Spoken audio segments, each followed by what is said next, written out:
En la Biblia, cuando aparece en la palabra Dios, Dios se autonombra como Dios en varios pasajes con un significado, con ciertos significados, ¿sí?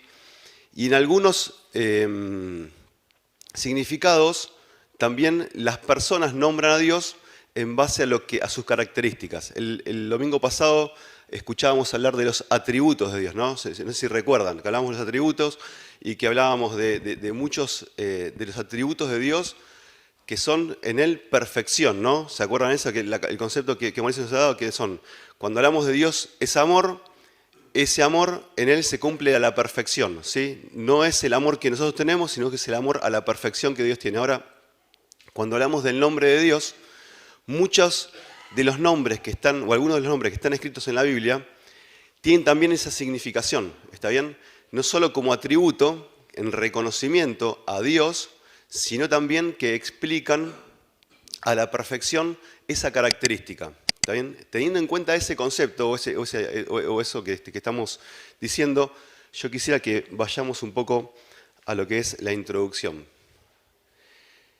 Esto que está escrito es, y a modo de introducción, más allá que la introducción es bastante más larga, solamente rescatar estos dos conceptos. Dice, en los tiempos bíblicos el nombre era importante, y pensemos esto que en la misma Biblia se nos relata algunas explicaciones de le pusieron tal nombre porque, o pasó tal cosa porque tenían un significado. Entonces, el concepto bíblico, el nombre era importante. Y el nombre se veía como una declaración sobre la naturaleza o característica o función de la persona.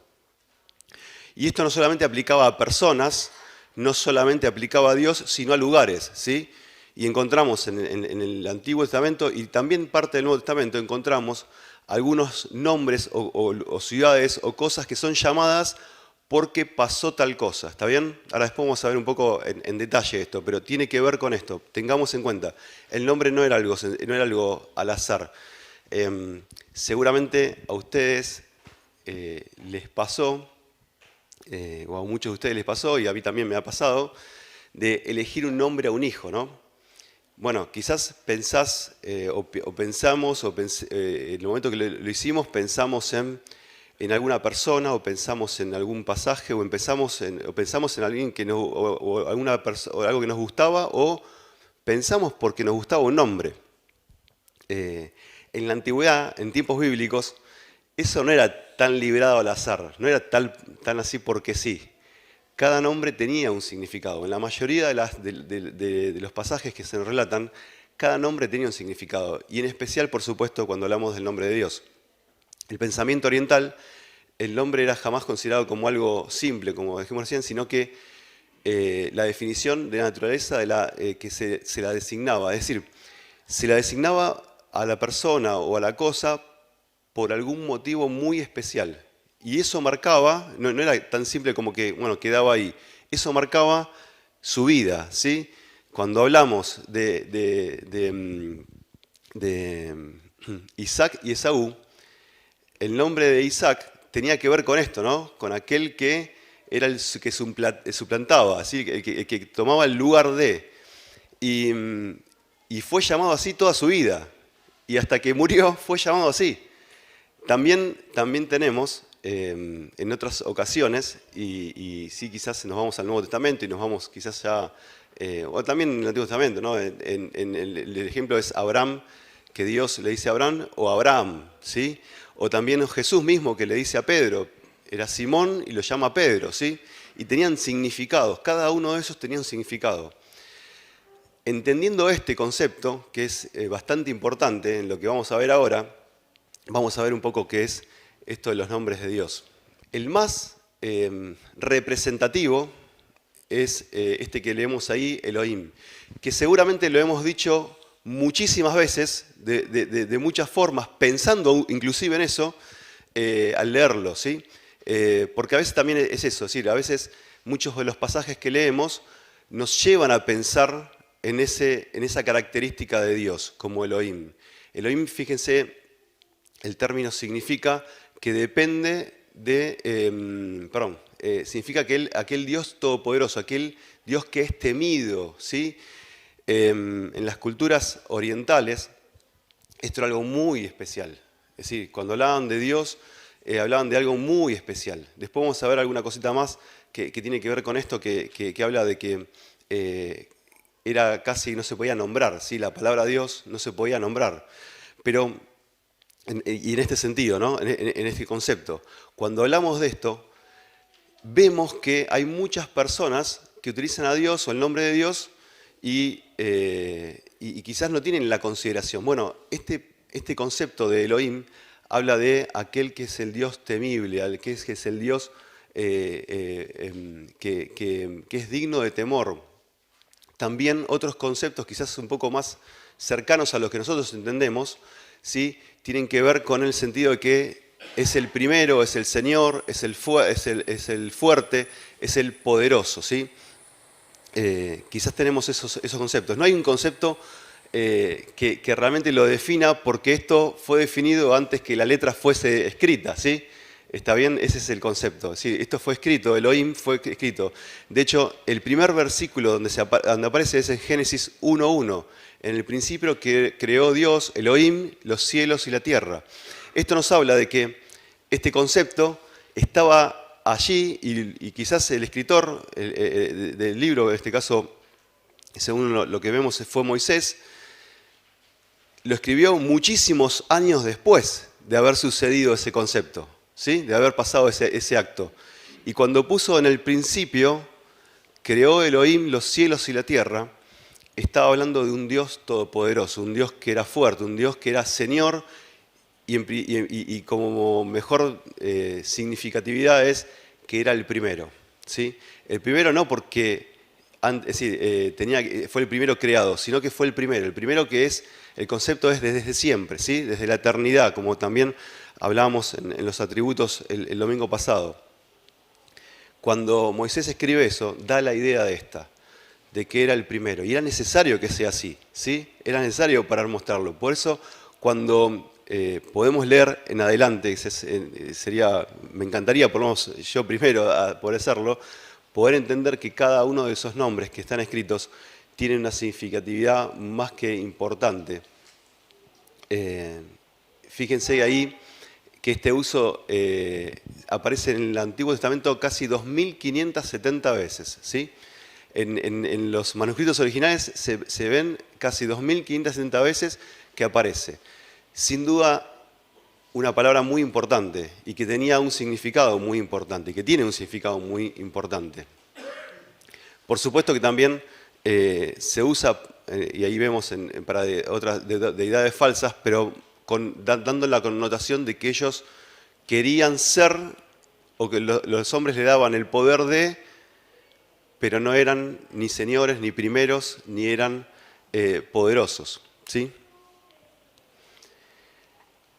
Elohim, la palabra, nosotros la vemos en casi toda la Biblia, en esas casi 2.570 veces, la vemos en forma de plural, ¿sí? Y acá hay tres definiciones, ¿sí? Esto es importante tenerlo en cuenta. La palabra puede tener un significado plural o singular, ¿sí? En la mayoría de las veces que nosotros la vemos en la Biblia aparece en forma plural. ¿Y por qué tiene esto que ver? Y aquí surgen tres interpretaciones de las cuales después vamos a tratar de deducir un poco qué es lo más cercano a lo que nosotros entendemos.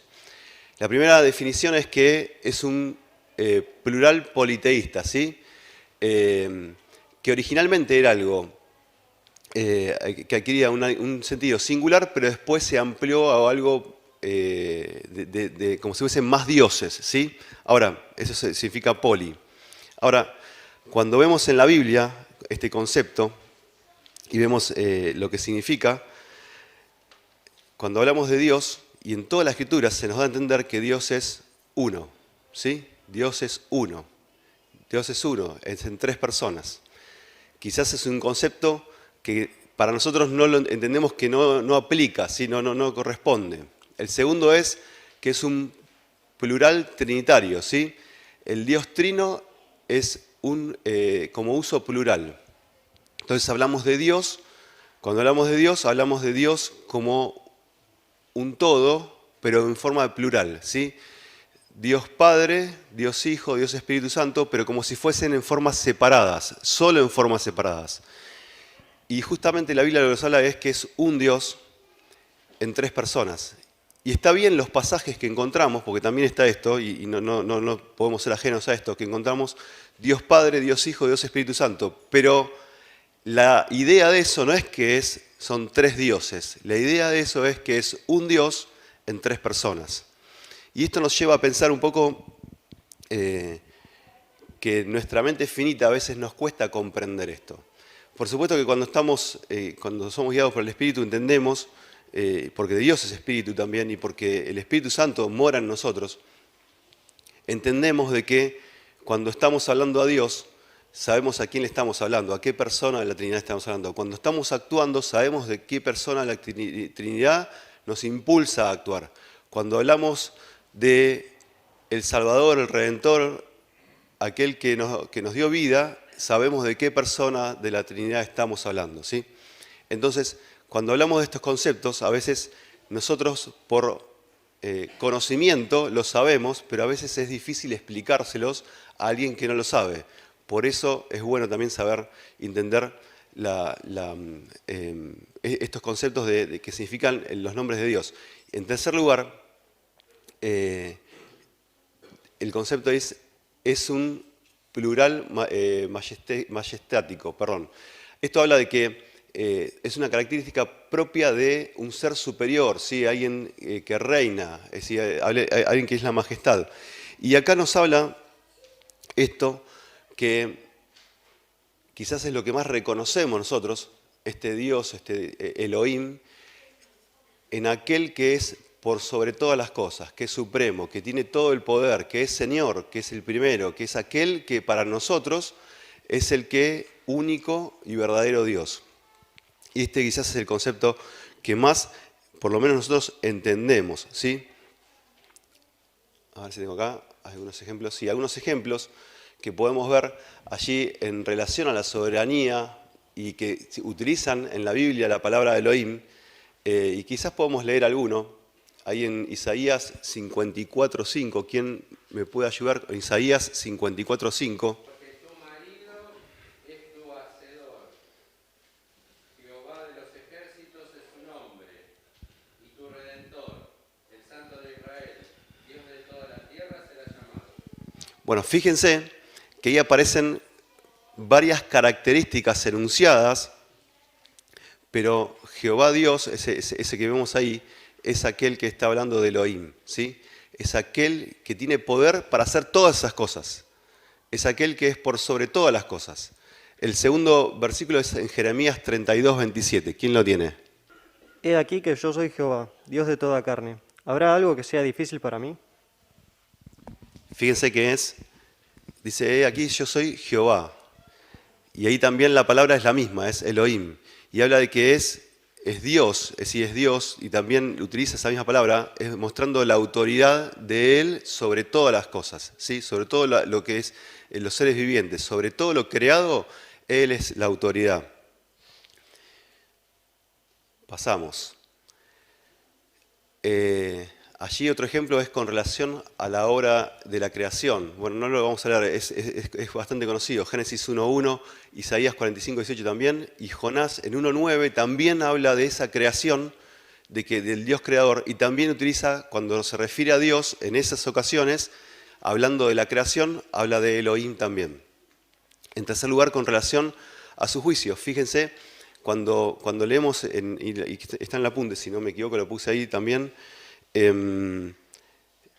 está el texto solamente. Bueno, cuando habla ahí, habla de que los juicios de Jehová, y muestra la perfección de ellos, habla de que Él y eso creado que son sus juicios es perfección, y habla de Dios, ¿sí? Y cuando habla de Dios, utiliza la palabra también Elohim.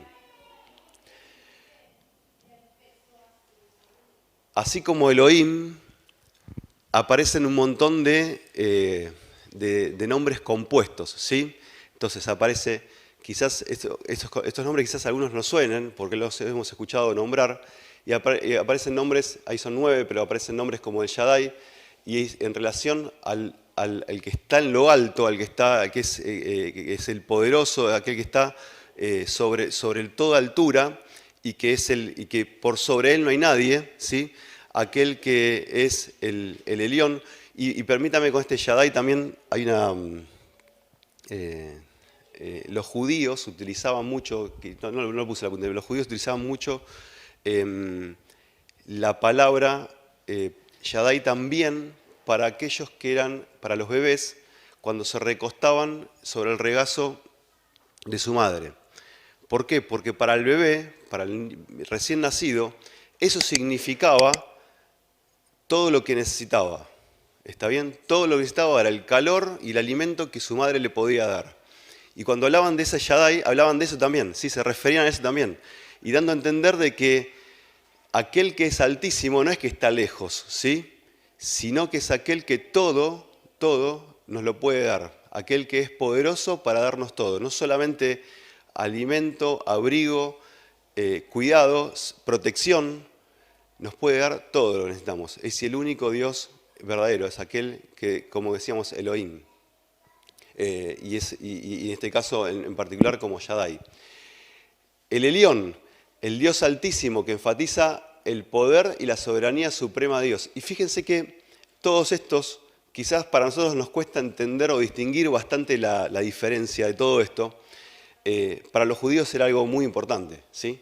Porque cuando nombraban estas palabras, las nombraban en un contexto, en cada contexto, que tenía su particularidad. Y lo que hacía era enfatizar esa característica de Dios.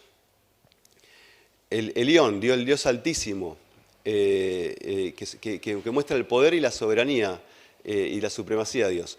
El Olam, el Dios eterno. Ahí en Génesis 21 se nos relata un acontecimiento precioso y nos habla de que el Dios eterno es el Dios que existió por siempre. Y quizás, como escuchábamos el otro día, en los atributos de que Dios es eterno, quizás a veces no cabe en nuestra mente el concepto de la eternidad en tiempo, ¿sí?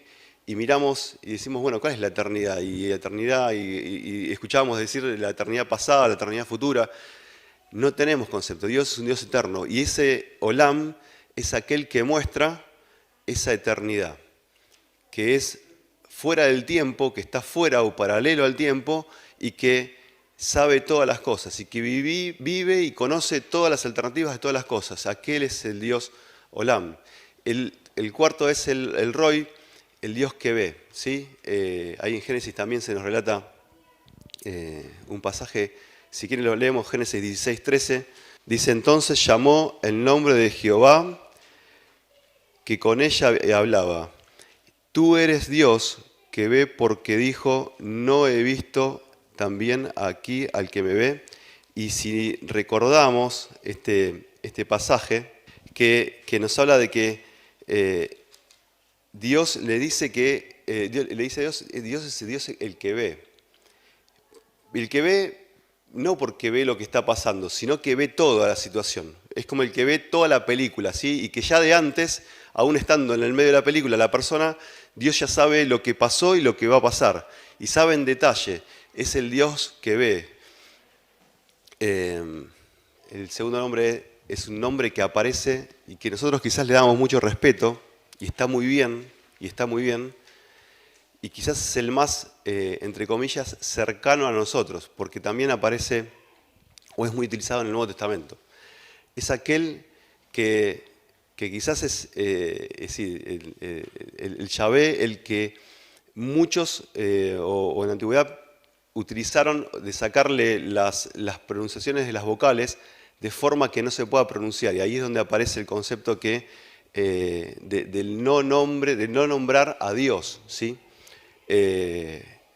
Muchos, de la costumbre era purificarse, santificarse antes de nombrarlo, siquiera era de purificarse y limpiarse. Y fíjense que ahí el origen de la palabra, que significa existencia, ¿sí? Aquel que existe de siempre. Y también aquel que hace crecer, está bien, es el que existe y hace crecer, o el desarrollo. podría decirse que muestra como el que tiene la existencia propia, aquel que es único, es decir, aquel que no fue creado. ¿Está bien? Esa es la idea, aquel que no fue creado y que es Señor y que es por sobre todas las cosas, ¿sí? Y cuando hablamos de Señor, hablamos de Señor en su totalidad del concepto de la palabra. A veces entender esto es difícil, ¿no? Porque por más que tengamos en la mente la palabra Señor, muchas veces Señor también se utiliza en nuestro idioma, por lo menos, a personas que tratamos con respeto, ¿no? Bueno, el Señor tal o tal Señor, y a veces nos cuesta diferenciar. Bueno, esta palabra en el original está totalmente diferenciada, no se usa para las personas, ¿sí? Cuando hablamos del Señor, hablamos del Señor, el único Señor, aquel que es único y verdadero. El significado dice que enfatiza la existencia inmutable de Dios, es decir, es el único, es el primero. El Señor Jesucristo en Juan 8:58 usa para demostrar su existencia eterna absoluta. Y vamos a leer ahí en Juan 8:58. Jesús les dijo, de cierto os digo, antes que Abraham fuese yo, soy. Tomaron entonces piedras para arrojárselas. Perfecto, pero antes que Abraham fuese, yo soy. Y lo que seguía leyendo Alexander, que tomaron piedras para arrojarle. ¿Saben por qué? Porque cuando Jesús dijo, antes que Abraham fuese, yo soy, estaba diciendo justamente que Él era el Señor. Esa palabra, el yo soy, está traduciendo de esa forma. El concepto venía de la antigüedad, ¿sí? Antes que Abraham fuese, yo soy. El concepto venía de Moisés, ¿sí? Y recordemos el hecho que ahí en Éxodo 3, Moisés se encuentra con una zarza ardiendo, y entre los argumentos que Moisés tenía que dar, tenía que esgrimir ante el pueblo, el Señor le dice, yo soy, tú tienes que decirle, yo soy el que te envío. ¿Y quién es el que te envía? Yo soy, el yo soy. Ese yo soy es el mismo que aparece ahí en Juan 8:58, que mismo Jesús dice, yo soy antes que Abraham fuese. Por supuesto que los que lo escuchaban se rasgaban las ropas y agarraron piedras y querían matarle porque estaba diciendo él mismo de sí mismo, yo soy Dios, yo soy el Señor. No vamos a entrar en este mensaje, en esta situación, pero sí saber de que el yo soy era algo para el pueblo de Israel más que significativo. El significado del nombre se relaciona con el poder de Dios, ¿sí? Y fíjense, porque esto tiene que ver con el poder que se relaciona con el favor de su pueblo, del pueblo, ¿sí? Vamos a ir a leer en Éxodo 6:6, ¿sí?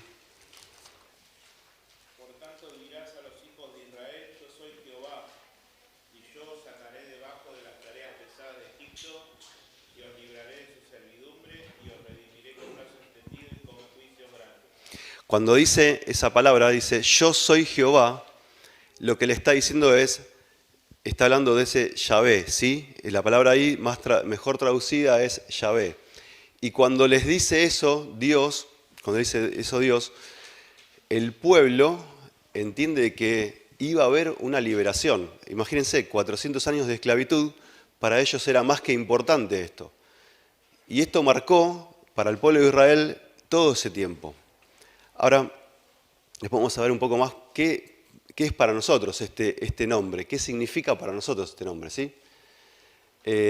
También tiene algunas combinaciones, Yahvé o Jehová Jiré, que es Dios proveerá. Ahí vamos a encontrar un montón de pasajes que les invito a que no lo leamos ahora, pero que lo lean en sus casas. Realmente son pasajes que dan a entender claramente la idea de cada uno de esos nombres compuestos, ¿sí? Uno de los nombres que quizás a mí por lo menos más me gusta es Jehová Sabaoth, es el Dios de los ejércitos, ¿sí? Es aquel que no solamente nos habla del pasado, de que Dios peleó por su pueblo y que era el Dios que ordenaba y que vencía, sino también nos habla de un futuro, ¿sí? Y aquel Dios de los ejércitos es aquel que va a juzgar al mundo, ¿sí? Y aquel Dios de los ejércitos es el que va a vencer. Esa palabra que está en el Antiguo Testamento también es utilizada por algunos en el Nuevo Testamento, ¿sí? Ahí aparecen algunos más como Jehová es el pastor, es mi pastor, el Salmo 23, o en Jeremías Jehová es nuestra justicia, o en Ezequiel Jehová está allí. Ese está allí significa o tiene que ver con el Dios que está siempre, ¿sí? A nuestro alcance, cerquita, o que está lejos pero que nos está mirando, aquel que está presente, ¿sí? Y el último es Jehová, el Dios de Israel. Quizás para nosotros no es tan cercano ese concepto, pero para ellos era muy cercano. Nosotros podemos decir, Dios es el Dios de nosotros, es nuestro Dios, aquel que nos marca la pertenencia, ¿sí?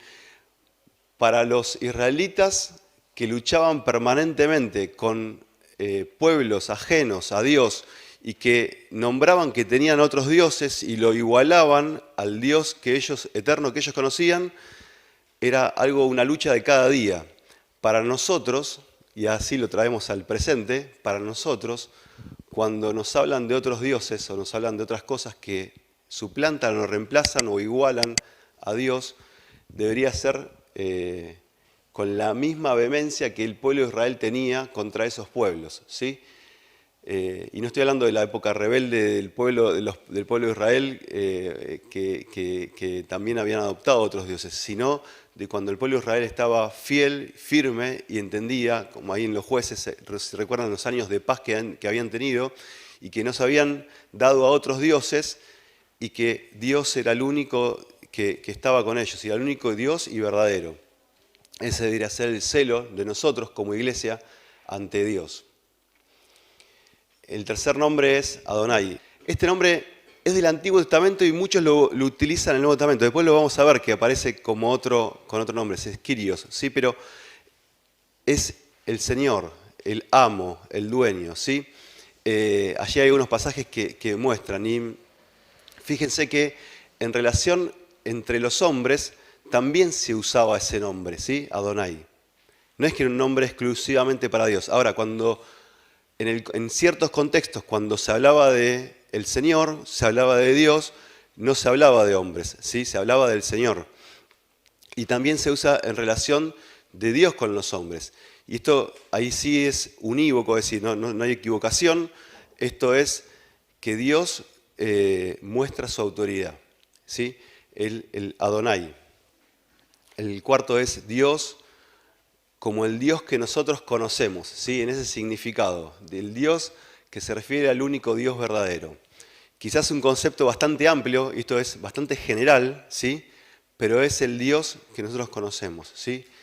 No porque los otros nombres nos sean ajenos, sino porque quizás el nuestro es el más cercano, el que utilizamos más frecuentemente. Cuando oramos, cuando hablamos, cuando leemos la palabra, muchas veces utilizamos esta misma terminología, Dios como aquel que es el único y verdadero. También tengamos en cuenta que, y en la misma Biblia aparecen muchos pasajes en los que se contraponen y se habla de Dios con esta misma palabra a dioses que eran paganos, a dioses que no, por supuesto que no existen, ¿no? Pero era la forma de poder confrontar a aquellos gentiles o aquellas personas que no creían. Y también, por supuesto, que se refiere al concepto del diablo como el suplantador, es decir, el Dios de este siglo, o también en la sensualidad, ¿sí? Aquello que es pecado, que trae o que muestra a las personas y que endulza a las personas como un Dios, ¿sí? Tienen esos conceptos, ¿sí? Para nosotros, cuando hablamos de Dios, deberíamos enfocarnos y entender en el Dios del cielo, de la tierra, el Dios creador, el Dios que nos ama, es el Dios que nos redimió y el Dios al que adoramos, ¿sí? Aquí aparece el concepto de Señor, que les decía que proviene, que se llama Kyrios, es en griego esto, ¿sí? Y nos lleva a pensar en la autoridad de Dios, aquel Dios supremo, aquel Señor, ¿sí? El Señor. Y y puede significar Señor, como hay en Juan 4:11, o dueño o amo, ¿sí? Si leemos los contextos de los tres pasajes, y no quiero, porque se nos va a ir el tiempo, es muy significativo que la misma palabra tenga esas tres definiciones, esas tres formas de decirlo, ¿sí? Y quizás seguro nos va a enriquecer mucho leerlo, solamente el texto, y les invito a que tomen ese compromiso de leer el texto solamente utilizando esas tres palabras. Y van a ver que le da una significancia mayor al texto, ¿sí? De poder entender lo que significa Señor ahí. Y también se refiere, por supuesto, a los ídolos. Ahí en 1 Corintios 8 se nos habla de eso y bueno, Pedro también habla de esto en su primera carta en el capítulo 3, versículo 6. Este es un término bastante, ¿cómo decir? Bastante particular o especial, ¿sí? Se llama dueño, ¿sí? Y a veces, y les soy sincero, nos cuesta mucho decir Dios o llamarle dueño, ¿sí? Porque tenemos tenemos el concepto de libertad y que somos libres y que, bueno, la Biblia nos habla de esto, nos habla del significado de dueño. Ahí en Lucas 2, 29, no sé si recuerdan la presentación en el templo, Simeón habla de esto, ¿sí? Habla del dueño, ¿sí? Habla del Señor, pero como el término que utiliza es dueño, ¿sí? Aquel que vino y que dio su vida y que pagó el precio por nosotros, es dueño de nosotros, es dueño de nuestras almas. Y no olvidemos, si quieren, porque esto sí está bueno, ir a Filipenses 2, y el versículo 9, el 2:9 dice, por lo cual Dios le exaltó hasta lo sumo y le dio un nombre que es sobre todo nombre.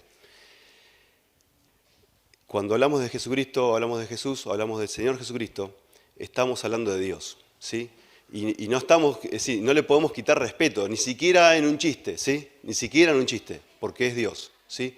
Es Dios, es la segunda persona de la Trinidad, y no por segundo porque es segundo, sino lo nombramos segundo en el reconocimiento que es parte de la Trinidad, es Dios, ¿sí?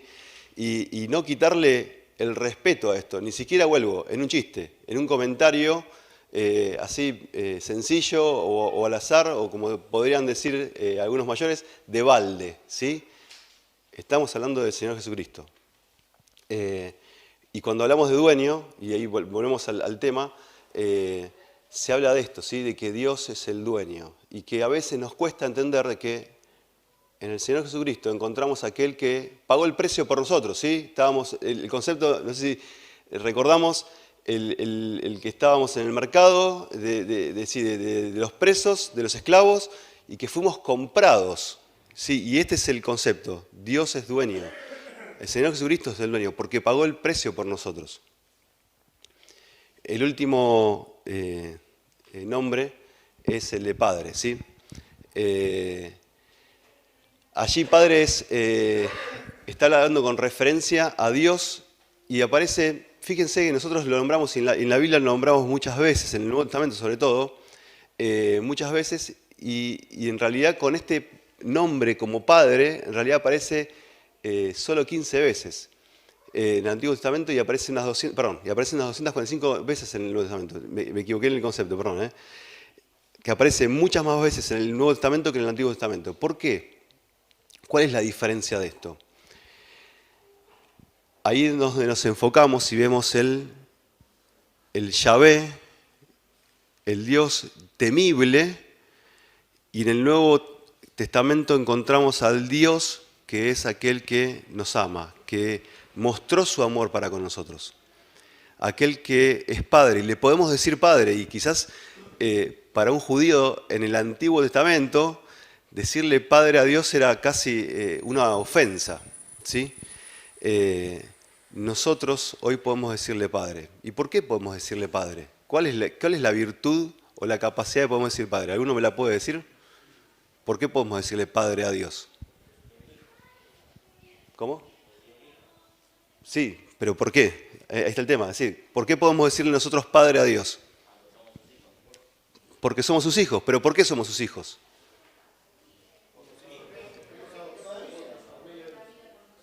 Sí, y fuimos adoptados, fuimos llamados, tenemos un nombre, fuimos llamados hijos de Dios, ¿no?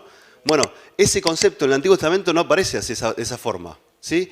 Aunque Dios habla muchas veces en conceptos de padre a Israel, ¿sí? Habla de Israel, no habla de la persona. Ahora, en el Nuevo Testamento se habla de las personas. Pablo le habla a Dios como padre, ¿sí? Y ahí es donde este concepto aparece nuevo en la Biblia, y bueno, no olvidemos esto, es inspiración de Dios, de decir, podemos llamar Padre. Y es el Padre perfecto, ¿no? El Padre eterno pero perfecto. Es aquel cuando, y como dijimos al principio, ese nombre cumple con todo lo que significa un Padre, ¿sí? Cumple con todo lo que nosotros necesitamos. No vamos a extender porque ya es tarde, pero fíjense que la palabra que ese padre da a sus hijos gracia y paz, ¿sí? Por supuesto que eso que da es perfecto también, ¿no? Y muchas veces aparece, Pablo lo utiliza muchas veces en las epístolas de esa forma, dando a entender que aquel Padre eterno, aquel Padre que de la antigüedad era el Padre de hoy, y es el Padre que nosotros podemos acercarnos confiadamente, no por nosotros, y ahí sí es donde interviene Jesucristo, no por nosotros, sino porque el Señor Jesucristo pagó el precio por nosotros. Y Él nos purificó y nos limpió para que nosotros podamos tener acceso a ese Padre. Conclusión. La Biblia, en la Biblia, un nombre más que una identificación describía quién lo llevaba, ¿sí? Muchas veces revelando alguna característica de la persona. Y esto significa que cuando hablamos de Dios y cuando nombramos a Dios, estamos nombrando una característica o una particularidad de Él o algo que Él es, ¿sí? A veces sería bueno que cuando salgamos de aquí tengamos presente que esto que aprendimos de los nombres de Dios, de su significatividad de cada una de esas particularidades, nos lleven a nosotros no solamente a reconocerlo, sino también que nos lleve a adorarle en nuestra vida diaria. Que nos lleve a poder entender de que Dios es aquel que cuida nuestros pasos, aquel que cuida nuestro cuerpo, es el Dios que nos da consejo, es el Dios que nos defiende, es el Dios que está al lado nuestro, es el Dios que ante una situación difícil podemos acudir como un padre, es el Dios que nos satisface, nos da todo lo que necesitamos y aún más. Y que no solamente es en el hoy, porque lo hace en el hoy y en cada día, sino también lo hace en cada paso que demos hacia adelante y aún en la eternidad. Sin duda, podemos tener un montón de conclusiones hoy al terminar este pasaje, pero sí pensar que Dios es Dios, ¿sí? Y quizás en este concepto, esa palabra genérica no nos alcance para poder describir la particularidad de ese Dios.